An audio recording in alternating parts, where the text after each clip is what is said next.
Normally at GTC, I give a roadmap update on Octane and where we're going. As it turns out, I got ahead of myself this year, and Octane 4 shipped last week, and most people here probably know what's in it. And I wanted this talk to really focus on what we're doing as a larger company and the things we're focused on beyond just rendering normal frames. And light field rendering and holographic content, even mixed reality, VR, these things are all really important things in the coming decades that we're trying to tackle now. And to sort of speak to the last panel's issues, I mean, I think that there's a lot of trends that are obvious when you look into the 2020s. Photorealism, it will be commoditized. I mean, the things that Octane does really well, I mean, it's just ultimately rendering rays in reality. And that is something that, you know, with enough hardware and denoising, it'll all just work perfectly, and it'll be free, and that's good.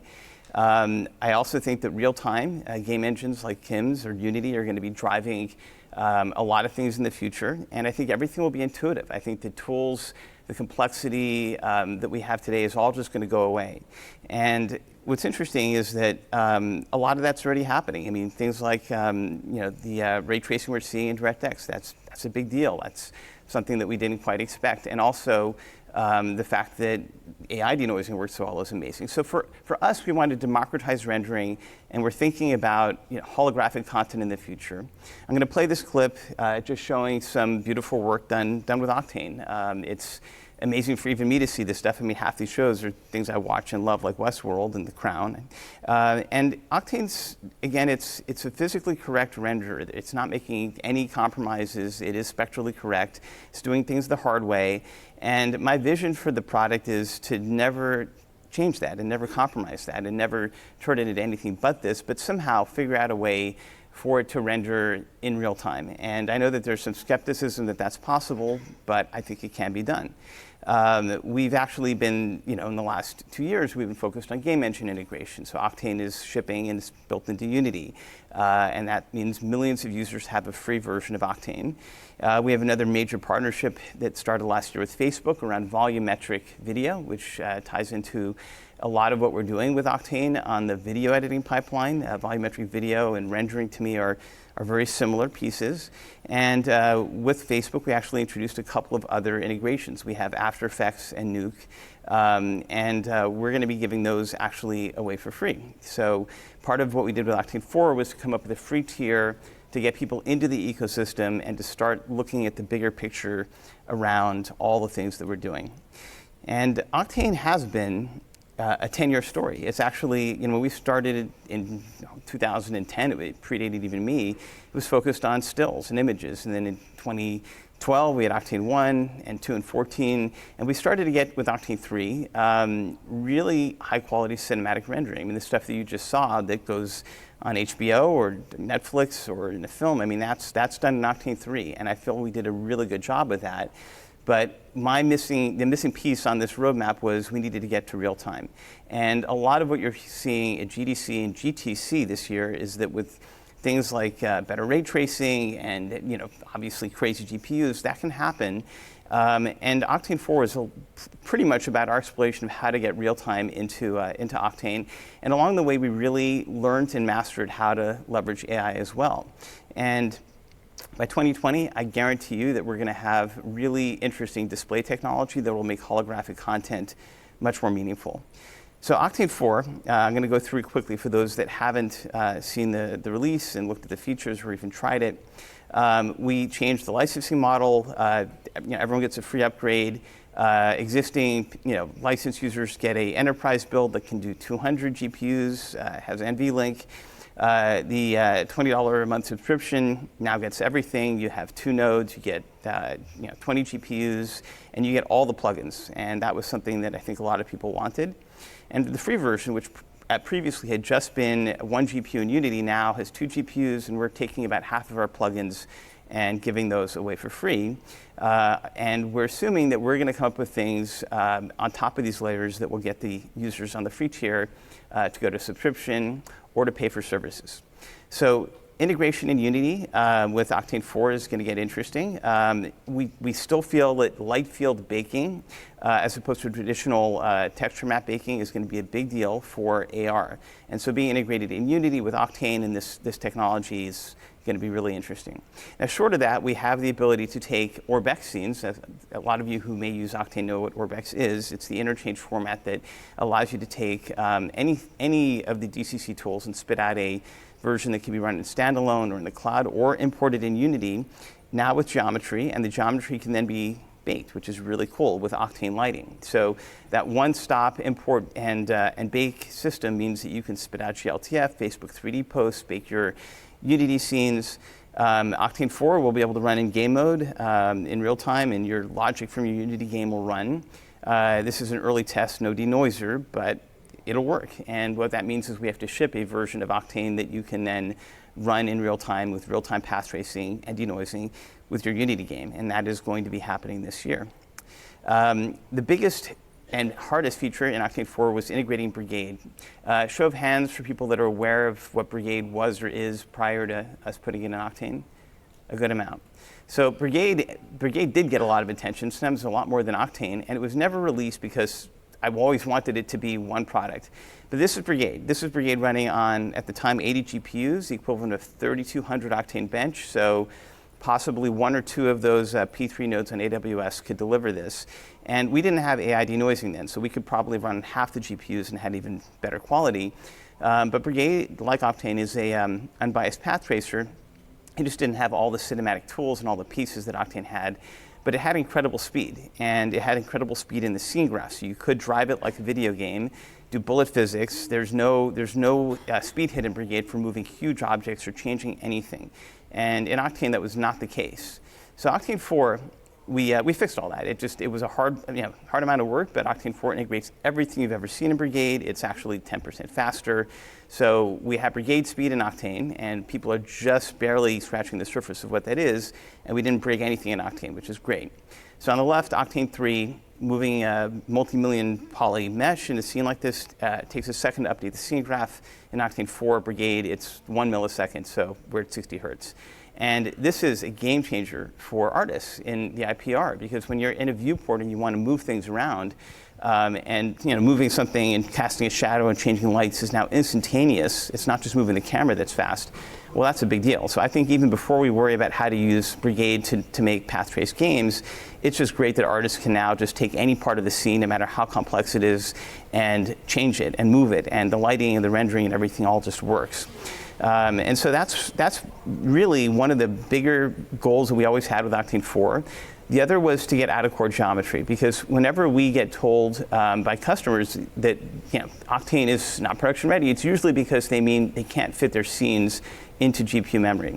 And while that is changing with NVLink, Octane 4 has no problems loading in everything. I mean, there's 0 on the GPU here, 40 gigs in system memory, and you're still getting 60 hertz. You can move things around, and it scales on multiple GPUs. So with 2 GPUs, you still get double the speed, and it's definitely a faster approach than us trying to do hybrid rendering and figure out how the CPU should be rendering while we're not using the GPU. So this approach seems like it's been the right one, and we did test it on 8 GPUs with 150 gigs on AWS, and it all works. So it's awesome, and that was with everything out of core. There's nothing on GPU memory. That's not how it should be, so we have a feature called Scene AI that maps the topology and of the scene and basically figures out what to put in and out of core, and it keeps the speed pretty high. And so far, users are reporting that it's working well. Another big problem in Octane was point lights and spotlights. Typically in unbiased path tracing, they're very noisy, so we added a feature similar to Scene AI that tracks emissive surfaces and then sends the rays without messing up Octane's unbiased nature. And you end up with, for the same 200 samples, a much cleaner image on the right than on the left. When you're moving a little point light around, 8 samples, which is what you're seeing here, super noisy. On the right, 8 samples, AI light turned on, and it's a lot less noisier. So when you take this and you mix that with an AI denoiser, the one that we built into Octane, which is what you're seeing here. It's in the Viewport in Octane 4. it really is amazing. And we did a lot of work on our own denoiser. It is very different than optics. I mean, we want to put in both because they're probably going to have different use cases. But in ours, when we mix these two things together, you get 1 second renders. That was a 1 second render, and it did not used to take 1 second. This is HD. This is running on the demo machine in our booth, and you can see that refractions, glass, these things all basically converge perfectly, and it's a combination of AI light and AI denoising together that gets us these 50 sample 1 second renders done this quickly. I mean, when I got this working, not long before we shipped Octane 4, I just lost my mind. I mean, it's amazing to sort of see this and to be at quality that you can ship this. It's good enough for final frame, and it's fast. It runs in the it runs in the GPU.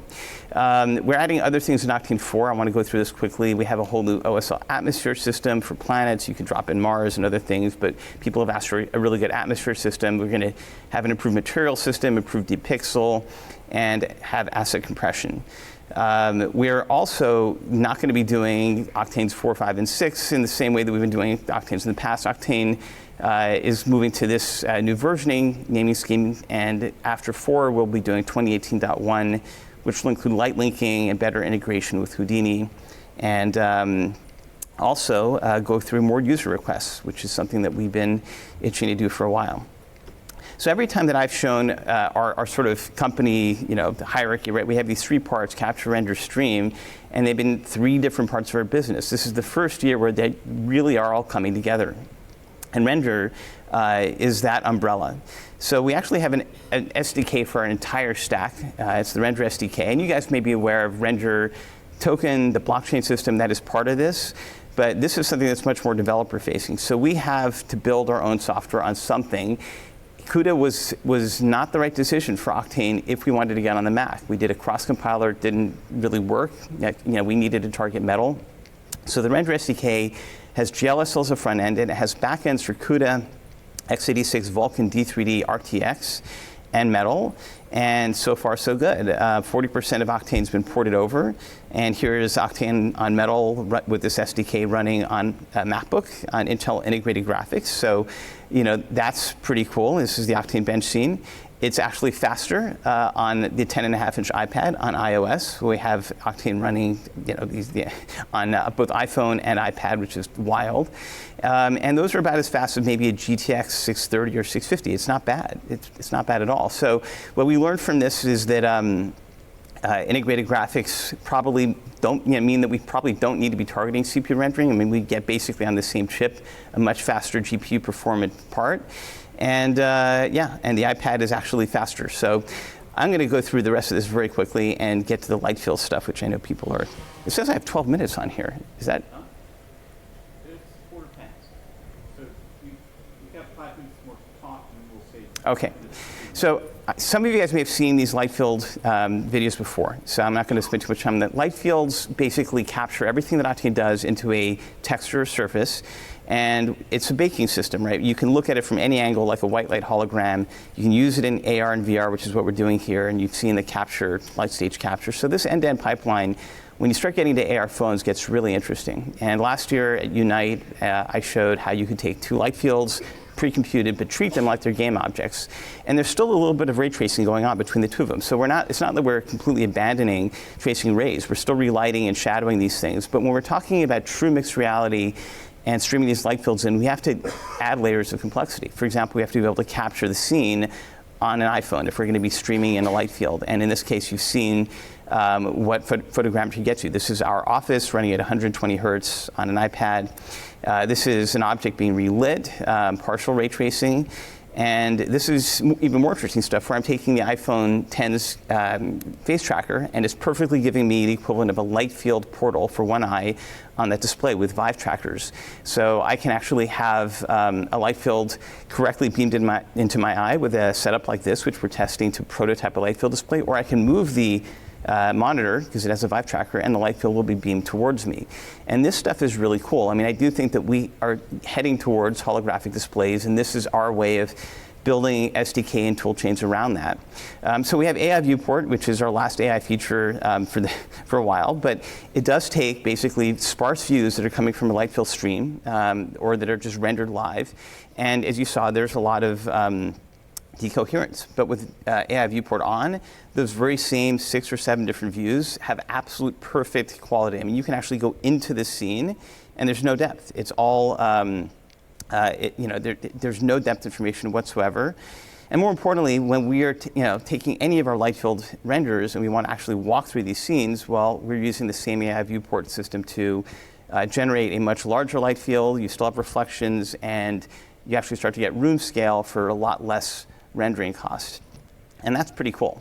So these pieces in tandem with relighting, having really good XR tracking on phones, being able to do scene reconstruction, all fundamental things towards a ecosystem where we think the future is holographic video, holographic games, holographic mixed reality.